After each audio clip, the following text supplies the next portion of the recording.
비상식량을 준비하라는 말을 들으면 대부분의 사람들이 가장 먼저 떠올리는 것이 있습니다. 통조림입니다. 마트에 가서 참치캔, 콩캔, 햄캔을 잔뜩 사다가 창고에 쌓아두면 준비가 끝났다고 생각합니다. 그리고 그 생각이 당신을 굶겨 죽입니다. 오늘 저는 통조림이 왜 장기 생존 식량으로 불완전한지, 그리고 진짜 생존 식량 전략이 무엇인지를 설명할 것입니다. 이 영상이 끝날 때쯤 통조림이 나쁜 식품이라는 것이 아닙니다. 통조림은 훌륭한 단기 비상 식량입니다. 문제는 그것만으로는 충분하지 않다는 것입니다. 그리고 많은 사람들이 그 한계를 모른 채 통조림의 모든 것을 의존합니다. 그 순간부터 위험이 시작됩니다. 통조림의 첫 번째 한계는 열량입니다. 성인 한 명이 하루에 필요한 최소 열량은 약 2000kcal입니다. 신체 활동이 많은 재난 상황에서는 그 이상이 필요합니다. 일반적인 참치캔 하나의 열량은 약 200kcal입니다. 한 달이면 300캔입니다. 가족이 넷이라면 1200캔입니다. 그것을 보관할 공간이 있습니까? 그것을 살 예산이 있습니까? 그리고 그 1200캔을 한 달 안에 먹는다면 영양 불균형으로 인한 건강 문제가 반드시 발생합니다. 통조림은 특정 영양소에 치우쳐 있기 때문입니다. 통조림의 유통기한은 제품에 따라 다르지만 일반적으로 2년에서 5년 사이입니다. 많은 사람들이 통조림을 사다가 창고에 넣어두고 잊어버립니다.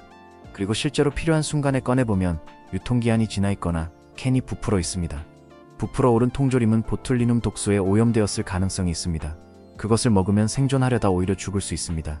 비상식량은 사두면 끝이 아닙니다. 주기적으로 확인하고 교체해야 합니다.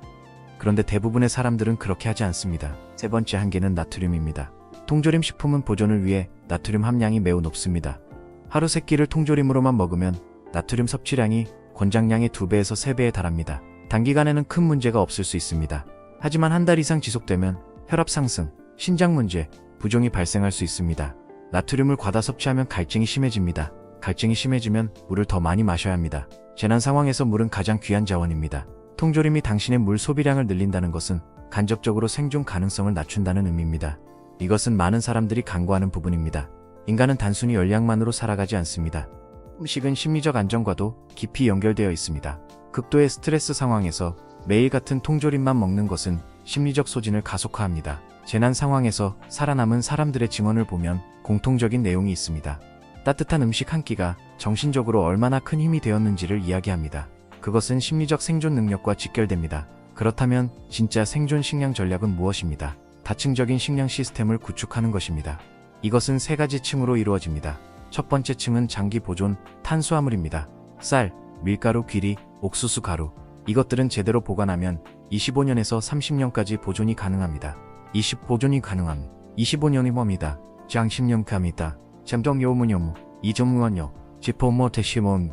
밀봉된 용기에 산소 흡수제와 함께 보관하면 됩니다. 쌀 20kg은 성인 한 명이 약 2달 동안 기본 열량을 충족할 수 있는 양입니다. 부피 대비 열량 효율이 매우 높습니다.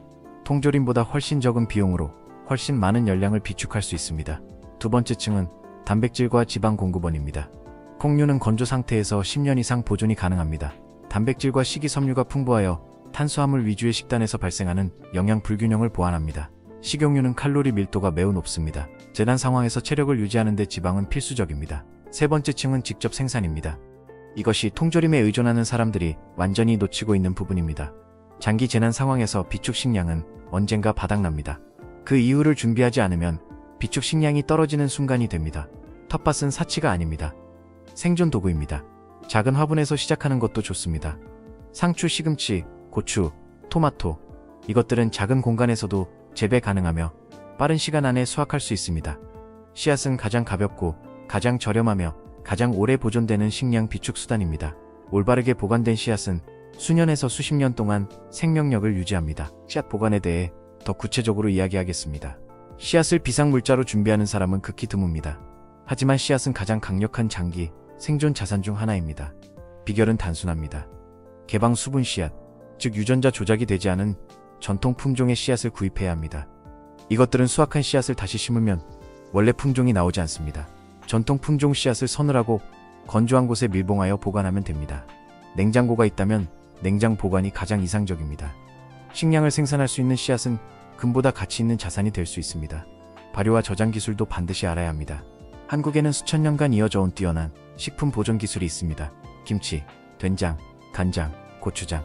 이것들은 단순한 음식이 아닙니다. 냉장고 없이 식품을 장기간 보존하는 기술의 결정체입니다. 김치는 소금과 채소만으로 수개월에서 수년간 보존 가능한 발효식품을 만드는 기술입니다. 이 기술들을 지금 배워두어야 합니다. 유튜브 영상으로 보는 것으로는 부족합니다. 손이 기억하는 기술과 눈으로만 아는 기술은 위기 상황에서 완전히 다른 결과를 냅니다. 조리 능력도 생존 기술입니다. 비상식량이 아무리 많아도 요리할 방법이 없으면 먹을 수 없습니다. 캠핑용 가스버너는 기본입니다. 캠핑용 가스버너는 기본입니다. 하지만 가스 연료도 한정되어 있습니다. 장작을 이용한 화덕, 태양열 조리기, 로켓 스토브, 이것들은 연료 없이도 혹은 주변에서 쉽게 구할 수 있는 재료로 음식을 조리할 수 있게 해주는 도구들입니다.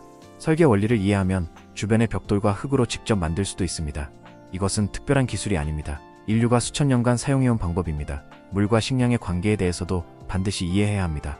건조식품을 조리하려면 물이 필요합니다. 쌀을 지으려면 물이 필요합니다. 식량 비축과 수분 비축은 반드시 함께 계획되어야 합니다. 식량만 많고 물이 부족하다면 그 식량은 먹을 수 없습니다. 반대로 물이 있어도 열량이 부족하면 신체는 빠르게 약해집니다. 식량과 물은 분리된 두 개의 문제가 아니라 하나의 통합된 생존 시스템입니다. 장기 재난 상황에서 가장 흔하게 발생하는 건강 문제 중 하나가 비타민 결핍입니다. 궤열병은 비타민C가 부족할 때 발생합니다. 야맹증은 비타민 A가 부족할 때 발생합니다. 이것들은 중세의 질병이 아닙니다. 비타민 보충제를 비상물자에 포함시켜야 합니다. 비타민 보충제를 비상물자에 포함시켜야 합니다. 그리고 텃밭에서 채소를 재배할 수 있다면 이 문제를 자연스럽게 해결할 수 있습니다. 지금 당신의 비상식량을 점검해 보십시오. 통조림만 있습니까? 그렇다면 오늘부터 시작하십시오. 쌀 20kg을 밀봉 용기에 보관하십시오. 콩류를 비축하십시오. 씨앗 몇 봉지를 준비하십시오.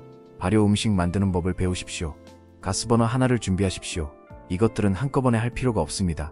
하나씩 차근차근 하면 됩니다. 하지만 지금 시작하지 않으면 언제 시작합니까? 재난은 당신이 준비될 때까지 기다려주지 않습니다.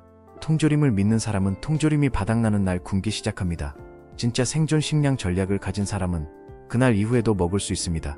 그 차이는 지금 무엇을 준비하느냐에 달려 있습니다. 지금 무엇을 준비하느냐에 달려 있습니다. 지금 무엇을 김제시지 잔임시키 다쿰천보 제그 진차본차 차군차용 차엔체 알츠모나 자만요 시미 마이 홍침범 치 시미츠